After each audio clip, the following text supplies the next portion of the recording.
자, 이번에 소개해드릴 인물은 바로 송시열의 마수로 유명한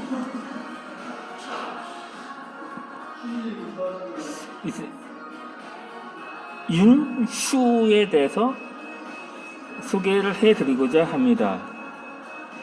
당시 주자학이 조선사회의 일종의 국시라고 볼 수 있는데, 이 주자학의 대명사 중에 한 명이기도 합니다.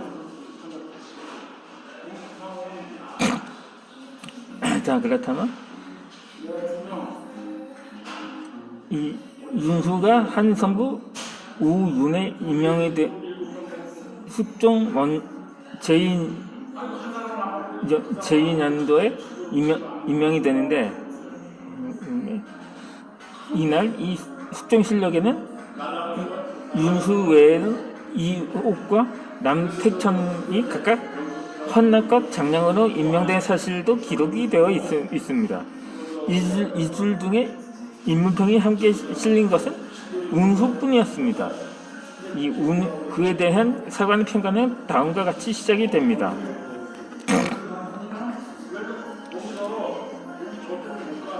이 운수의 아버지인 운호전은 광해군 때 위헌에 등록되어 대사원에 올랐고 대북화가 되었다. 운호는 어려서 아버지를 여의고 병자년과 정충령의 난을 당한 뒤 호서에 우거하면 송시열, 송중길, 권시, 이유태, 윤성과 등과 교육하고 성헌을 추종했다. 송시열 등은 그의 재주와 학문을 선행해 나이를 잊고 서기었다. 윤성과는 윤수를 더욱 존중해 경국세대의 인재로 인정했다. 그즈의 민정중이 그를 세종에게 청구하다 임금이 천히 만나보기로 정하고 송시열은 그를 지평으로 삼고자 했다.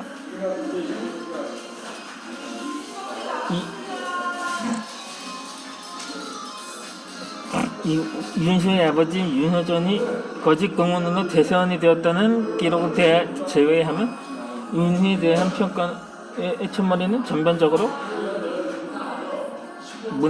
무난하였습니다. 그러나 이것은 극적 반전을 위한 정치에 불과했는데, 이어지는 빈서술은 윤수는 배반과 필연의 화신으로 일관되게 몰고 가기도 했던 거죠.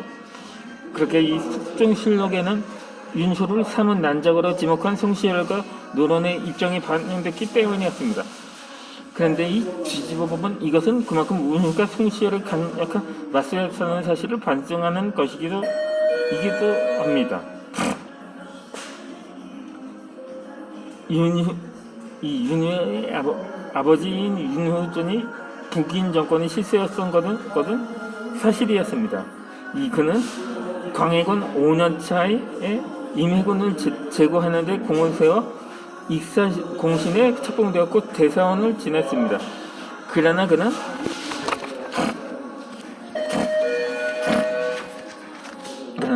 이 광해군 5년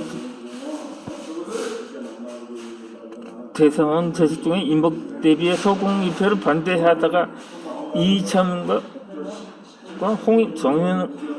정현웅과 함께 갈등을 빚어서 광해군 9년차에 경제 부윤으로 밀려나기도 했습니다. 저희 손님 주문하신 메뉴가 나왔습니다. 임해군은 이미 유명한 소시오패스라고 할 수 있는데, 그것을 상당히 당시 백성들한테도 큰 경사라고 볼 수가 있었을 정도였을 것입니다. 다만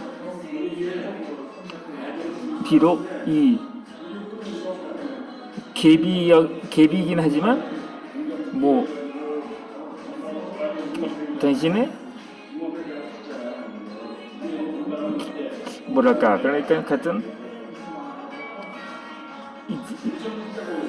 이목대비의 대기를 폐위시킨 것에 대해서는 반대의 입장을 표명하기도 했던 거죠.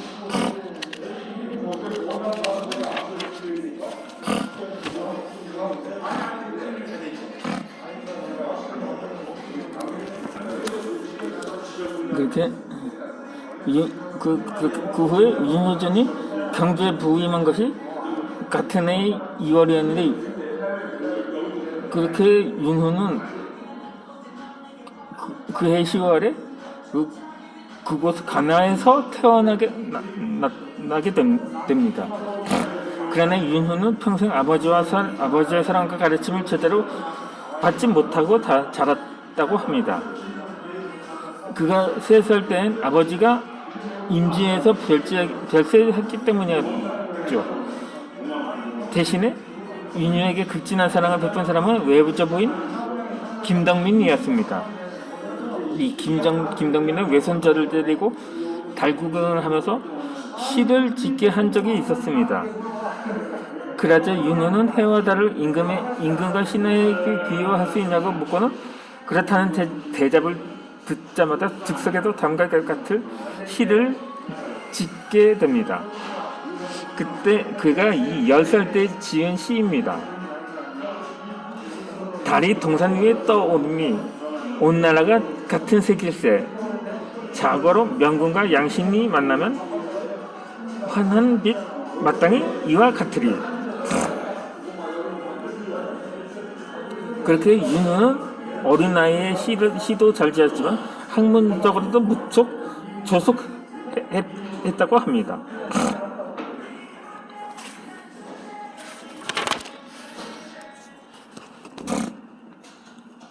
그는 12살 때 외조부에게 한국 경세서를 가르쳐 달라고 조른 적이 있었습니다. 그러자 그의 외조부는 세상에는 이 글을 해독하는 사람이 없으며 어린아이가 배울 만한 것이 아니라고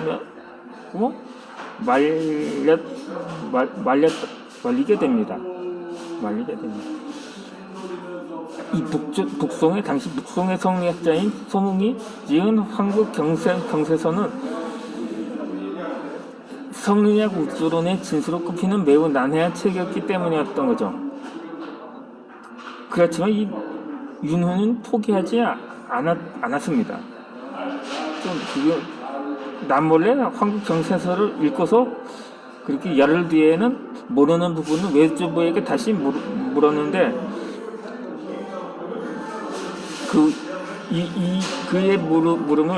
그의 질문을 제대로 답변하지 못할 정도였던 것이요.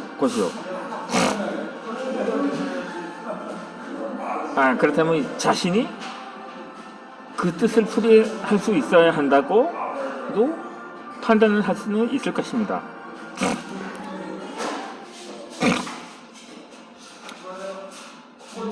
어찌되었든 이 윤효가 아버지의 억울함을 풀기 위해서 상소를 올린 것도 이 무렵이었는데, 그의 아버지 윤효전은 대사원으로 있을 때 이덕은이라는 사람을 파면시킨 일이 있었습니다.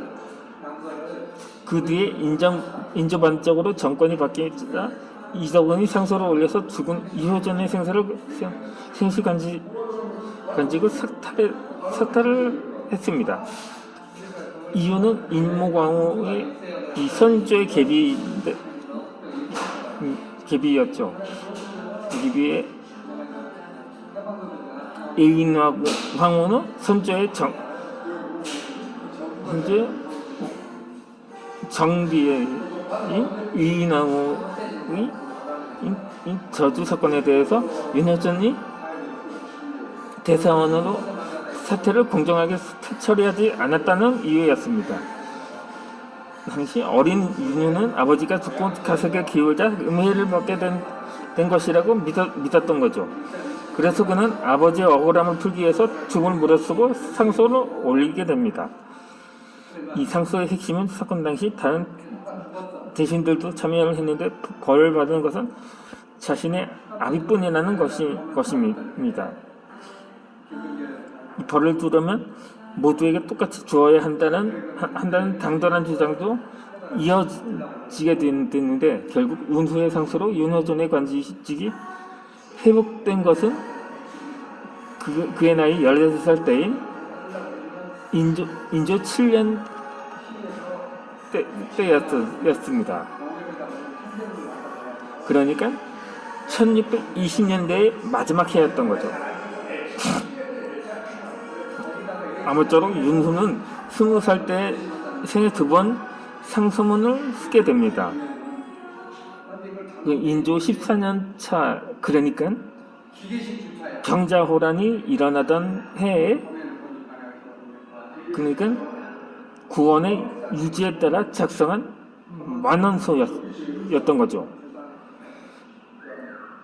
이때 후금은 국호를 청으로 고치고 언제라도 압록강을 건널 듯한 기세였지만 조선 조정은 여전히 광화도를 마지막 보도로 간직하고 있었던 때였습니다.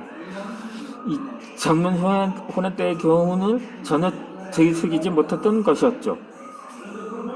반면에 윤후는 강화도는 안전지대가 될 수 없다고 판단하고 평안도와 황해도 지역의 유충지대를 거점으로 전 국토를 발견할 계획을 세워야 한다고 주장을 하게 됩니다.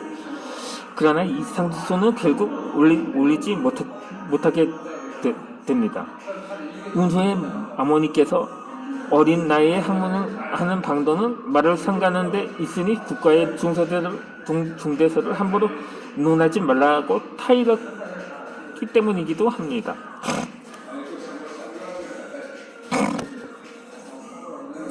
결국 예정되었던 병자호란이 발발하면서 인조와 조정은 강화도행을 포기하고 남한산성으로 몽진을 하게 되죠. 청군은 빠른 진군 속도로 시간이 부족해지자 강화도보다 더 가까운 남한산성을 선택했던 것이었죠. 그러나 결국 인조는 이듬해인 정춘년 정월의 마지막 날에서 두 번째 날에 한 달 보름간의 농성 끝에 항복을 결심하고 남한산성에서 나와서 309 고도례를 치르게 됩니다. 윤후는 이 굴욕의 소식을 남한산성에서 나온 송시열로부터 속리된 복선주 앞에서 듣고는 서로 두 눈 보여잡고 대성통곡을 하고 말았죠.